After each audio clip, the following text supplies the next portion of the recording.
we have today is a panel of two very strong individuals. One is Senthil. He brings around 25 years of experience in the systems integrator industry. First with TCS, followed by Polaris, and most recently with Virtusa, where he's heading the ecosystem partnerships and working with new age SaaS companies, just building out the practice from the ecosystem side. So, Senthil, thank you for taking time for today's session. Next up is Chintan. He's part of Whatfix. He's been part of Whatfix for around 5 years actually now, heading the GTM strategy, particularly focusing on SI partnerships. Prior to this, he has had an interesting career as an entrepreneur. He's been on the other side of the table, started a company, and he's now helping build out Whatfix into a global leader at this scale. So, as Nikhil mentioned, I think one of the key things which we have been identifying as a fast growth of SaaS products from India is how do you think of the current market, especially partnerships with system integrators, not only for implementations but also as a GTM function. And it's been an area which deserves a lot of pointers and obviously work. Two things we wanted to achieve from this conversation today was a firsthand understand the experience from both the SI side and from the ecosystem side, how this current partnership has been working. And second is maybe take away a few learnings to make this partnership a lot more efficient and work towards building a more of a robust ecosystem in the Indian context. So maybe we can start with Senthil providing a little bit about his experience, given he's had quite a long career on the SI side, how the industry was versus what it is right now. And if you could just give us a bit of a lay of the land, that would be great. Yeah, thanks, Kavish. Team NASSCOM, it's wonderful being here. Am I audible? Yeah. Yes, you are. Yes, yes, So Senthil. before going into the SI perspective, Kavish and Chintan, I would like to spend a bit of moment on what customers are wanting from a SaaS product perspective.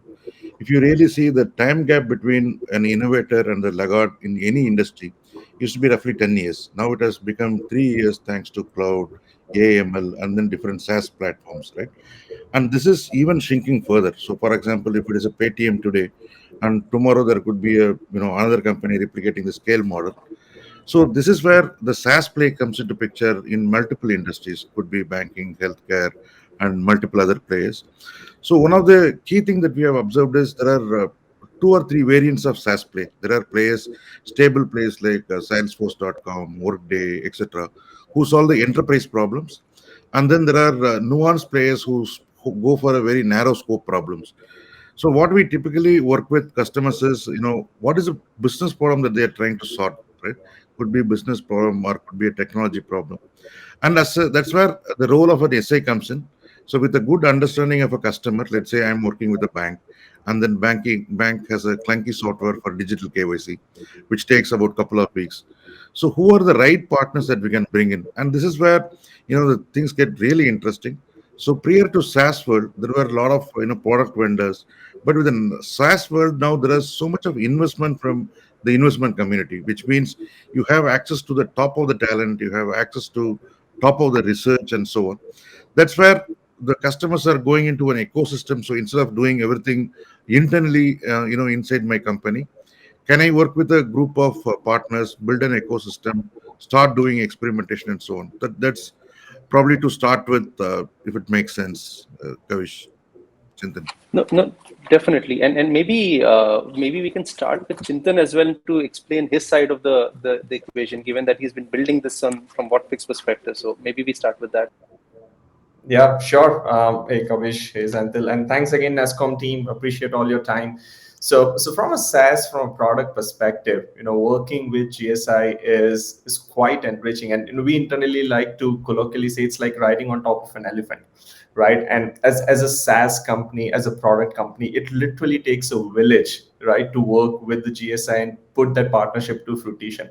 So as you start, thinking about your channel GTM strategy, the first kind of thinking that we all encourage is clearly defining the objective function of working with the GSI. for most of you leaders who are out there building their channel, I think a key function would be to source new business. Look at your GSI as the distribution arm for your product offering, and just make sure you expand your market base. But at the same time, there are so many nuances in which the GSI can also influence your existing sales motion. So when your sales team are on the ground, your GSIs can actually bundle your offering as a part of your practices service lines. The GSI can help you resell your product offering. GSIs can help with implementation. Again, very key part, because they understand your customer processes better than you. GSIs can help advocate and position your product to key stakeholders, where they have a much better visibility into these accounts, because they have like decades of experience working with them. Whereas as a new fledgling SaaS company, you would want that complementary partner to be in there batting for you. And again, also bundling key solution packages, which puts your SaaS offering in a competitively advantageous position in the marketplace. So sourcing and also influencing, again, makes the key levers, the value levers that we see in the GSI. And as Senthil alluded to, they are seeing the value that SaaS companies are bringing, just to bridge the time gap between bringing new innovative offerings to the market, scaling down those implementation cycles. So if it used to take like months and quarters, we are able to shrink them substantially down. So a ton of these value benefits that are accruing together. So yeah, that's kind of a first-hand experience, Kavish, Senthil, from our side. Yeah, no, it honestly seems that both parties are seeing value. Now, the big question which we hear from most of the people is, how do you get this partnership working? I know there's a time commitment, there's a scale commitment. So Chintan, maybe given you have started this, maybe we start with you, and then we'll get Senthil's view as well on how do you make this a more efficient process for both parties, because it could actually benefit everyone. Yeah, sure. And it all starts with having clear, concise vision as to why partner with the GSI, right? So I'll share some of our experiences with Whatfix. So Whatfix is a digital adoption platform.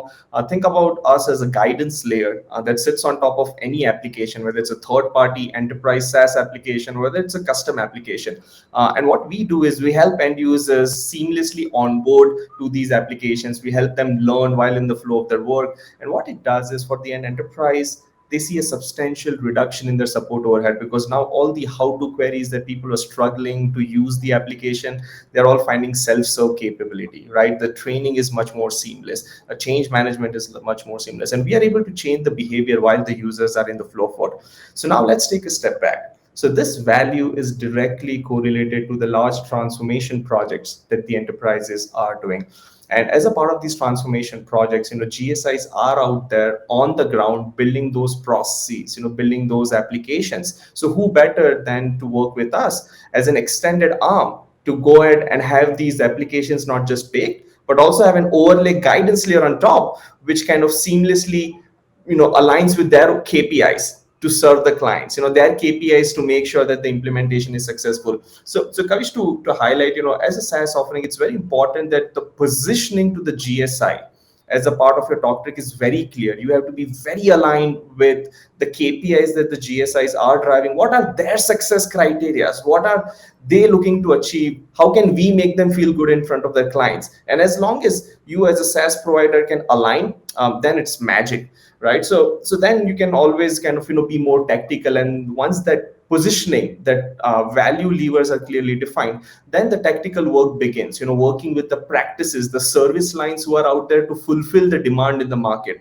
So then you start working with them, their solutions team, their pre-sales team, to build the accelerators. Then you start going to the accounts team and start generating your go-to-market plans, whether it's account mapping, whether it is mining. And then you start generating demand, because now you already have those solutions baked in and the GSI believes in you. No, very helpful, and I think for some of our companies, I guess Whatfix has been is more of a hyper growth company, and they have reached a scale where they're able to work with quite a few SI partners. So I think Chintan, if I may add, it would be a journey of two years to get to this stage, and then where you have achieved this, getting the partnerships in place, and any other challenges through that that journey? It is a long game. Yeah, absolutely, Kavish. And Senthil will allude to, right? So while, the benefits are very clear, people should also be cognizant of, some of these, areas where you have to make sure that you cross the hurdle. So big thing is, as you start generating demand, all the demand generation plans, as a part of your go to market, whether it's account mapping, whether it is, doing marketing activities, we need to be very cognizant that the account teams of these GSIs are having hundreds of such offerings in their portfolio. So to get their mind share, to make sure that they know you as a SaaS provider at that moment of need is critical, right? So you'd only get a minimum time. The other thing is they are managing accounts with like tens of millions of dollars, and your offering might not really fit into their wheelhouse. It might be an opportunity cost, right? Because they are looking to fry a bigger fish. So again, if cost is not what will serve the GSI partner, how can you pivot the conversation to value? And in our case, instead of just talking about what's in it for GSI from a revenue perspective on the implementation, we also like to highlight that we will make that 10 million, 50 million transformation project successful. So now they are not just looking at a small minutia of how much revenue can I generate on the SaaS provider. They're looking at this as a value added benefit where it helps them ensure, or it helps them make their overall transformation project successful. So again, those are the levers that you need to be very clear as you start talking to different stakeholders, whether it's the services or it's the practice line. And lastly, I'll also highlight some of the market conditions, right? Kavish, you did mention that, with the digital transformation, with COVID, all major enterprises are going through this wave of transformation. So GSIs are swamped with order bookings, right? Their order books are full, and they might not have time to look at new SaaS offerings because they're just busy running their run-of-the-mill bread and butter business. But again, as long as you pivot the conversation to value, there will definitely be merit, and GSIs will pay attention. It's just going to be a long motion. You need to be patient, ridiculously patient, but the benefits that we see accruing are quite tremendous.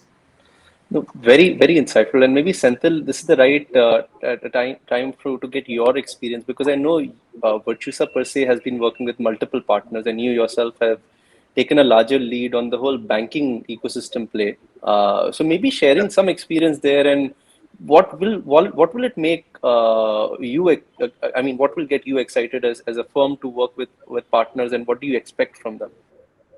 So, from a value system perspective, Kavish Chintan, I see this as a two-sided game, right? On the one side of the marketplace, we have SaaS providers. On the other side of the marketplace, we have customers. We are in between, right? So, in terms of different things that we can be doing, who to work with is a big question for us, right? So, if we talk about Virtusa, 70% of our business comes from banking, another 30 comes from HLS, and then so on and so forth. So for each vertical, we have set of use cases, and then we have done a mapping of this use case can be served by this company, right? And this is a work in progress list. We always keep this are actively scouting for newer opportunities, and then we see where we can take different partners to the customer. So if we can, extend this point, as Chintan mentioned, there is an opportunity cost, right? The sales system is super busy. Last 2 years have been super crazy with, swamp of digital transformation projects. So are we working with the right partner? Is the partner scalable? Is the partner stable? Will there be a receptivity into the customer mindset? And more importantly, the messaging, right? So an account executive working with a, let's say a large relationship has 10 different things to sell. And if this has to become one of the key important things to be sold, then the messaging has to be simpler to start with, right? I think that's a ongoing learning phase for all the SaaS firms. I have seen in my personal experience, super simple to understand, very powerful proportion. And at the same time, there are super simple proportion which have where there has been disappointments, right? So that is one learning that we have got. How do you carefully do the due diligence? How do you ensure whether it is fit for purpose when it comes to customers? The second part is from a customer side. There are several marketplaces emerging. For example, Virtusa partnered with Monetary Authority of Singapore and Asian Bankers Association. We built the initial version of what is called as a APIC. So it has 300 banks, 1,000 plus fintechs now. So that's an opportunity for a SaaS firm to be discovered, right? I think probably if if as an idea, if NASSCOM could run a marketplace where we have access to a lot of product firms, I think that could be a very interesting thing to do, because the phase of getting discovered itself is a big pain, right? So this is on our side. In summary, how do you do be extra vigilant, extra careful? How do you do the right, identify the right partner? Second thing is, how do you educate the internal sales team about the right things about this? The second part is moving on to the customer side. A lot of the firms that we are working with, especially the leading edge firms, are moving into what they call as ecosystem operations. Right? It could be, let's say, in banking, I would call it as a ecosystem banking.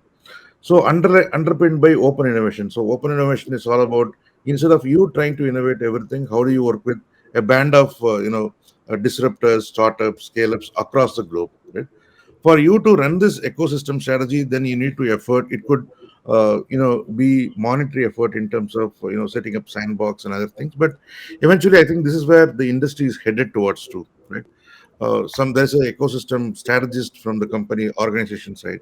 He could be head of platform engineering, and there are organizations where these are declared descriptive roles, but there are organizations. Most of the organizations have this informally termed colloquial role, but this is becoming a norm, especially with the big customers now, right?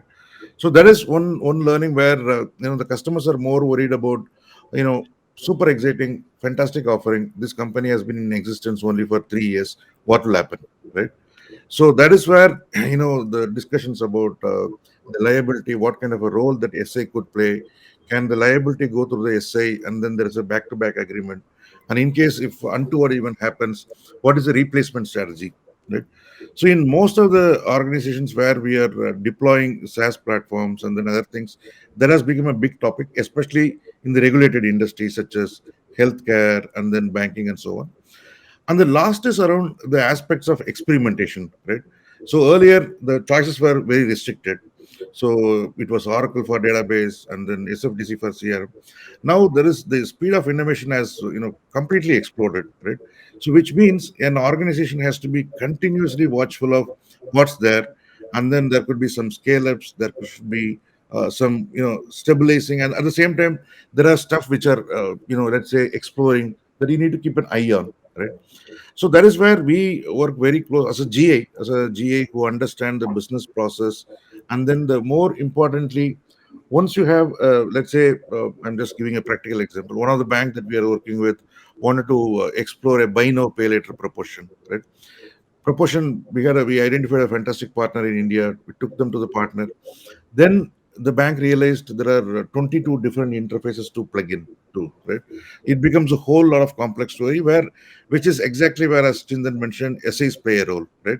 So we demystify or probably reduce the complexity to the SaaS partners. But otherwise, they would have lost myriad of time, educating the customer, understanding their stuff. So we become a proxy customer. So in summary, it's a very good, some beautiful symbiotic relationship between SaaS partners and then SIs or GSIs and then the customers. That's what it's an Yeah. exciting place to be. No, very helpful. And maybe one or two questions as well as you're thinking of working with, and it's a broader question to both of you, gentlemen, is when you think about a partnership, what stage and scale does it make sense to devote time to a partnership? Either it's from a SaaS company's perspective or an SI partner's perspective. How should one plan the GTM strategy, especially when you are in that sub $5 to $10 million of ARR range? Any thoughts would be very helpful for the audience, I feel. So one thing customers ask for, especially the top tier customers who are not very experimental in nature, what are the references, right? If the company already has, even if I'm talking about banking, a couple of good references, so that see customers end of the day want to minimize the implementation risk, right? And then they want to understand whether these are scalable, secure. What if the regulators? So that is very very important. We look for credible references. And the second thing is in terms of ability to explain the nuanced security aspects, right? That is fundamentally much more important.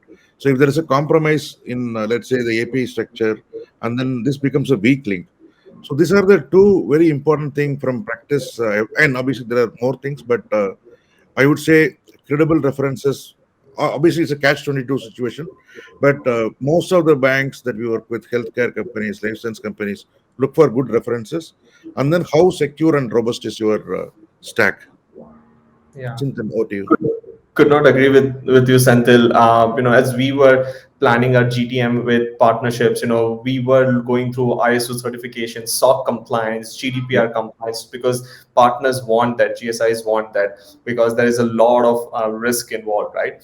The other thing is, having certain replicable sales motion, having a playbook where you are trying to have that extended to partners. But one thing that we have seen, talking about Kavish, when should be the right time to make sure that as an organization, not just as a partner team, you are ready, because the conversation revolves around partners and we talk about looking outward, but a big function of a successful channel strategy is looking inward. And what I mean by that is not just partnerships, but also the entire sales function of the product team to be aligned, because the go-to markets that we run with partners is very decentralized. Our sales team are working with the partner sales account leads, right? And they are making sure that their go-to market is aligned with partners. So again, that it's a very top-down driven approach. And yeah, as Senthil mentioned, once we are able to check all the boxes, it's the right time.